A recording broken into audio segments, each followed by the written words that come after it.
So in the primary grades, they should be doing all sorts of things with it, and they're tapping it out and, you know, using fingers and down the arm and across the chest and all those types of things. And you can certainly still use those in the upper grades if students are familiar with that. So what I would do is talk to your primary teachers and see if there's something they are using so it feels comfortable with students. Just so you know, if you have students that need more phonemic awareness, the only way you're going to find that is in your intervention materials, in your instructional program. But you have a whole set of lessons on phonemic awareness. And so a friend of mine teaches upper grade, and the kids need more phonemic awareness. She did not know these existed, so I immediately showed her. She's like, these are the greatest things ever, because her kids really needed that resource. It really isn't that different in upper grade. It is just that we use more complex words. So we can still do the same thing. If we want to use manipulatives, we can. We can tap fingers on the desk. That will be fine. Those pop-it things that kids love now, we can use those if they're really into using them. So if you want to add a kinesthetic element, those are things that we can do. But we just use multisyllabic and more complex words with them. So we're going to do some together. So I invite you to follow along. You can tap on your desk, or I think Princess put the phoneme slide in the chat for you if you'd like to play along with the markers. So the word is cloud. Let's say the word, everybody. Cloud. Let's say the sounds in cloud and move our markers. Ooh, ow, cloud. Our next word, I'm going to jump to a more complex word. So what I do with older students is I actually get into multisyllabic. So the word is flower. How many syllables in flower? We can feel it, right? Flower, right? 2, right? So let's do our first syllable. Flow. Let's say the sounds, everybody. Ooh, ow. Flow. What's the second syllable? Flower. So getting them to pay attention to those sounds. Now, the reason why I'm doing this segmenting is because that's going to help with spelling. So when we get to encoding, I'm going to go ow, and then we can connect to the graphemes that represent that and really help support their spelling. So if we have students that are struggling with spelling in upper grade, frequently it's because they either don't have strong segmentation skills or aren't connecting the phonemes and the graphemes well enough. The way I really like to do phonemic awareness with older kids is I love to do word ladders. The word is line. Everybody say it? Line. Change the ooh to f. Fine. Fine. Change the to v. 5. Right. Change the v to k.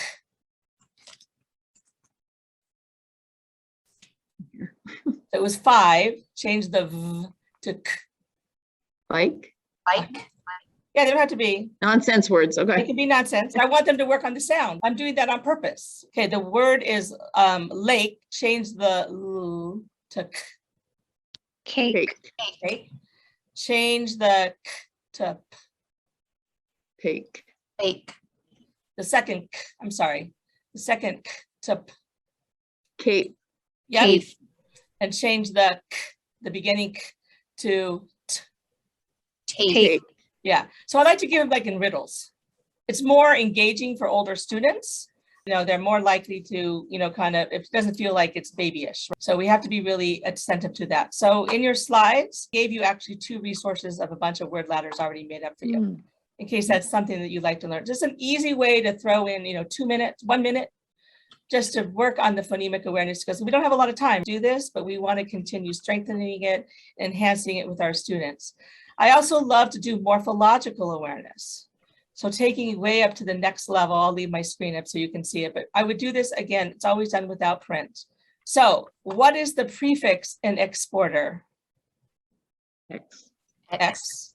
What is the suffix in exporter? Er. What's the base in exporter? Export. Port. Or port. Port, right, okay. So change the prefix X to D. Deport. Deporter. Deporter. Deporter. What's the new word? Change the suffix "er" to "ation." What's the new word? Exploration. Exploration. Deportation. Deportation. Yeah. See, this is hard, isn't it? Like it's Oh, really hard. we Like this kept really deportation. challenges kids, right? Yeah. Drop the "ation" and say the new word. Deport. Deport. Deport. Oh. Change the prefix "d" to "re." Report. Report. Report. Add the suffix "er" to say the new word. Reporter. Reporter. Reporter. So when you're working with morphemes or prefixes, suffix, what a great way to take 1 or 2 minutes. You're killing 2 birds with 1 stone. You're working on prefix, the vocabulary of morphology, prefix, suffix, root, but you're also reinforcing the phonological processor in our brain and strengthening our students' phonemic awareness skills. Okay. There's some other fun ways we can do this with older students. One is, and you probably can't do this right now, but in the future, hopefully, but have them teach phonemic awareness lessons to younger students. You teach them, you model it, you tell them they have to be the experts and give them that opportunity. But when they're teaching others, they're building their own skills. So when it's safe, obviously we're not going to do that right now, but that's actually one of my favorite strategies, and it benefits both students. So a lot of times when you do things with younger students, it doesn't always benefit the older student, but this one will. It will work on strengthening their phonological skills. They can play I Spy games with a partner. I spy a clock. What do I spy? Clock. A clock. I spy a owl. A waffle. Bottle. Bottle. Yeah. Okay. So you can teach them how to do this, and whenever we can make it fun or a game for a couple minutes, just with your partner, really fast. Just practice while you're doing attendance. Play I Spy for 3 minutes, doing phonemic awareness, right? They can do scavenger hunts. You can find things in the classroom with the in the third spot. Find something in the classroom that has as the third sound. So you can just make it fun, kind of play little games. You don't use print, anything with this phonemic awareness. So great question, thank you. One of my other favorite ones, and I've kind of given you a link here that I found somebody did online to get you started, but they can write phoneme riddles. So they have to, you can't really see it, but they have to come up with a word and they have to write riddles with the sounds, and then the kids have to figure out what word it is.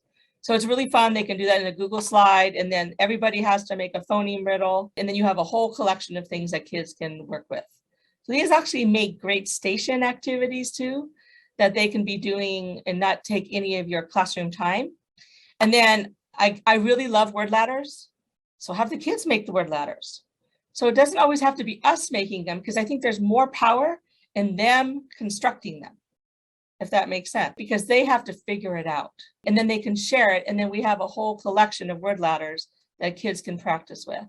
And then obviously, if you're okay with doing it, you might start something you don't want to start. So be thoughtful about it, but teach them how to do Pig Latin. But the coolest thing ever is this translator. I have to click on it just so you know about it. So you can put whatever text you want in, and it gives you it in Pig Latin. So it already translates for you. So those are just some fun ways to get kids to play with language in an upper grade classroom, right? And not make it feel babyish, like this is kindergarten, but we can still find some fun interactive ways for our students to kind of play with language a little bit. And just to pause for a moment. So you're like, yeah, that's great, Molly, but I don't think I need to do this and I don't have time. But I will suggest that if you're wondering if a child needs more phonemic awareness development, and you don't have to do this with your whole class, but I really highly recommend that you assess some of your struggling readers on a phonemic awareness assessment to see if that's something that they need more development in. And usually they do. So I have given you four of them that you can use if you're interested. And then there's also one in both of the instructional programs. Also here, if you want to know more, I'm going really fast through phonemic awareness. This is normally a K1-2 topic, but I wanted to touch on it in upper grade. If you click on this right here, this is a whole collection of information, anything you'd ever want to know about phonological and phonemic awareness with examples, videos, lessons. It's very rich. So it goes down at the bottom. It talks about all the different types of phonemic awareness skills. If mine ever loads, you can see it, but just if you want more information.